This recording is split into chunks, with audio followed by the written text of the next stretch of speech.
Hello everyone. In this class, we are going to discuss about theories and models of spatial interaction provided by Edward Ullman. This is an important topic in human and economic geography in the UGC NET exam perspective. Okay, who was Edward Ullman? He born in 1912 and died in 1976. He's an American geographer and he studied in University of Washington, Seattle, and his specialization has on urban and transportation geography. Okay, key contribution in 1956 pioneered the concept of spatial interaction in his landmark paper, The Rule of Transportation and the Basis for Interaction, forming the backbone of geographic mobility studies. Okay, this is about the Edward Ullman. Okay, now what is spatial interaction? Okay, what is the definition of spatial interaction? Okay, spatial interaction refers to the flow of people or any kind of goods, services, and information between different geographic locations all over the world. Okay, it explains why and how places are connected to each other.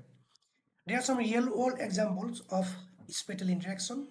For example, migration. Migration means people moving from rural to urban areas. Then trade. Trade means goods transported between cities and countries. And communication, information flow through internet and phones. Tourism, tourists traveling between destinations. Okay, these are some real-world examples of spatial interaction. Now, Ullman's three conditions for spatial interactions. Okay, Ullman provide three spatial conditions for spatial interaction. Okay, according to Ullman in 1956, spatial interaction between two places will occur only when three basic conditions are fulfilled. Okay, number one, complementarity. That means supply and demand match. Okay, for example, one place has what another place needs. Okay, one place has what another place needs. A surplus in one area and a deficit in another creates the motivation for interaction. Similarly, number two, intervening opportunities, that is closer alternatives. The closer alternative reduces interaction. If a nearer source satisfies the demand, the further place is bypassed. Okay, similarly, three, transferability, ability to move. Items must be movable within acceptable time and cost. Poor transport or high cost blocks interaction even if demand exists. Okay, we will discuss condition one, complementarity. Complementarity means place A has a surplus of something and place B has a deficit of the something. Something means the same thing. Okay, A has surplus of something and place B has deficit of the same thing. Same thing means what is this thing?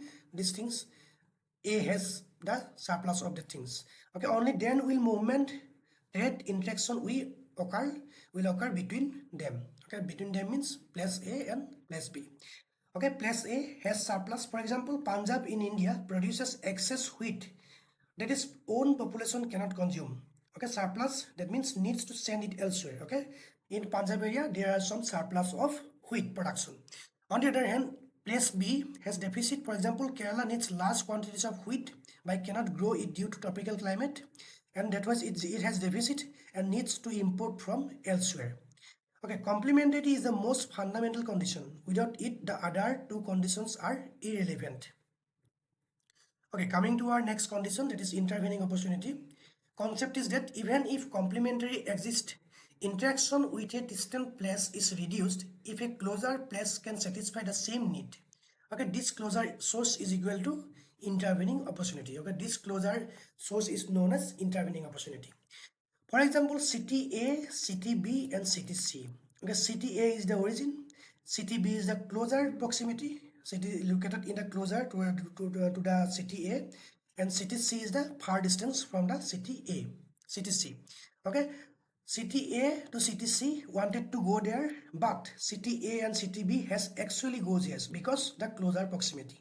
Okay, B is the intervening opportunity. It intercept what C would have received. Okay, real example. A person from Lucknow wants wheat from Punjab. But if Haryana closer also produces wheat, they will buy from Haryana instead. Okay, Haryana is equal to, that means intervening opportunity. Okay, Punjab loses its interaction. Okay, also applies to migration. A person from Bihar wanting to migrate to Mumbai may stop at Kolkata if jobs are available there. Okay, in this case, Kolkata will be intervening opportunities.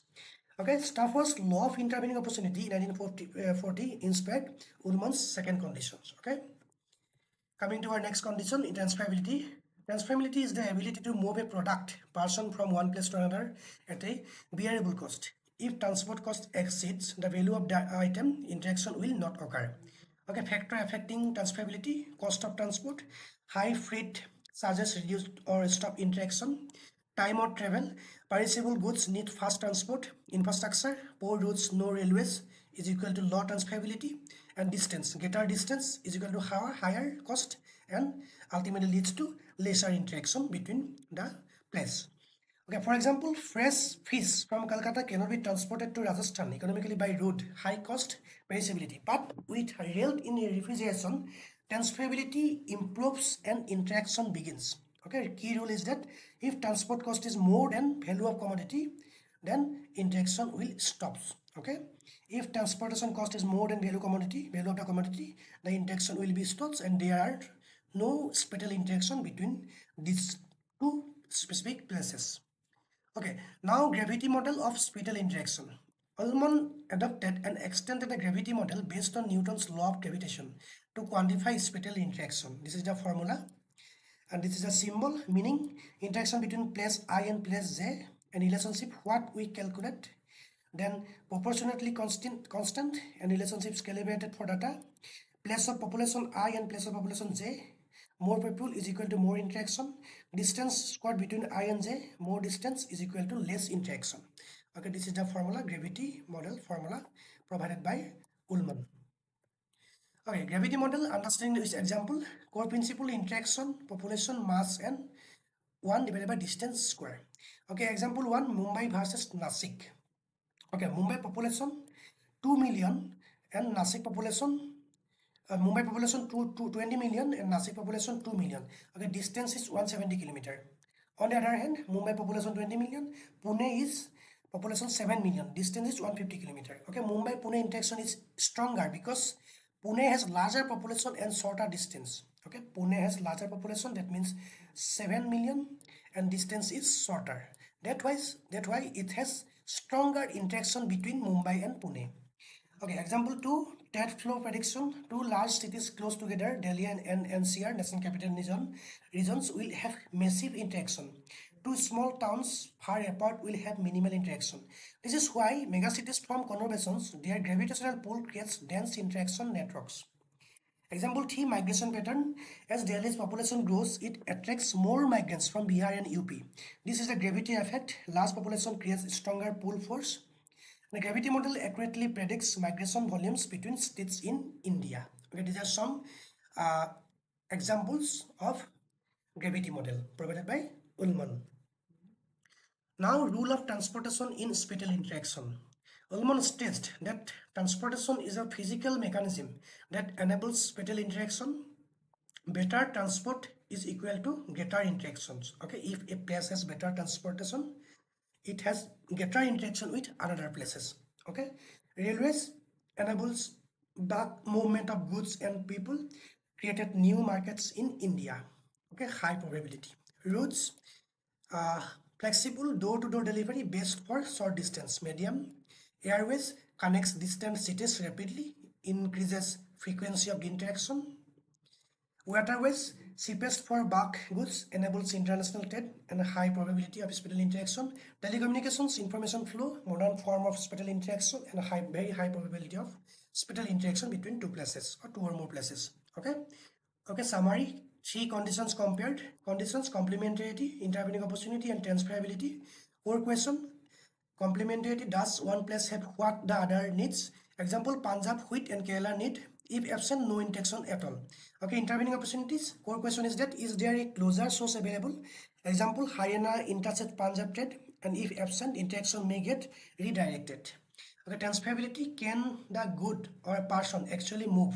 Okay, example, cost of fish transport too high, and if absent, interaction stops despite demand. Okay, Ullman's key insight: all 3 conditions must be present simultaneously for a maximum spatial interaction. If anyone is missing or weak, interaction will be reduced or absent. Okay, common UGC NET exam questions. Which conditions of Ullman deals with closer alternatives? Answer will be intervening opportunity.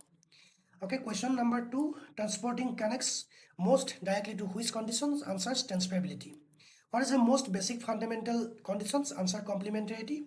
And a gravity model is associated with which scholar? Answer will be Ullman. Also Gibbs and Rayleigh. Gibbs and Rayleigh. Okay, now some applications and criticisms of Ullman's framework. Applications, that means its advantages. Urban planning and regional development, transport route planning and logistics, predicting trade volumes between regions, migration patterns analysis, market area delineation in retail geography, tourism flow prediction between destinations. Also, there are some criticisms. Oversimplifies human behavior, not mechanical. Population alone is not sufficient for mass measure. Distance decay may not always be squared. Ignores sociocultural barriers to movement. Difficult to define intervening opportunity precisely. Does not account for digital virtual interaction.